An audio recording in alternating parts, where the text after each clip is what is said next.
সব বিভাগের সমন্বিত চেষ্টায় এবারের ঈদযাত্রা স্বস্তিদায়ক হয়েছে বলে জানিয়েছেন স্বরাষ্ট্র উপদেষ্টা মোহাম্মদ জাহাঙ্গীর আলম চৌধুরী। সকালে ঈদযাত্রার পরিস্থিতি পরিদর্শনের পর কমলাপুরের সাংবাদিকদের এসব কথা বলেন তিনি।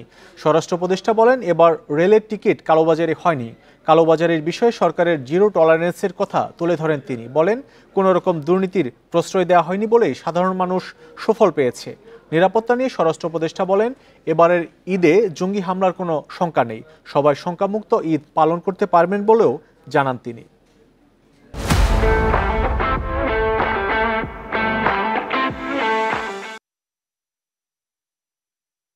কোনো ধরনের কালোবাজারি হচ্ছে না এবং টিকিট পেতেও কারো কোনো ধরনের সমস্যা হচ্ছে না। তবে আপনারা জানেন যে এখানে 25% প্যাসেঞ্জারে কিন্তু স্ট্যান্ডিং দেওয়া হয়, স্ট্যান্ডিং টিকিট দেয়। এখানে এইবারও এই 25% স্ট্যান্ডিং দেওয়া হয়েছে। এই জন্য অনেক সময় মনে হয় যে স্ট্যান্ডিং প্যাসেঞ্জার কেন, কিন্তু এটা তো সরকারের থেকে দেওয়া, যেহেতু ঈদের সময় তো সবাই নেওয়ার জন্য স্ট্যান্ডিং প্যাসেঞ্জারটা দেওয়া হয়েছে।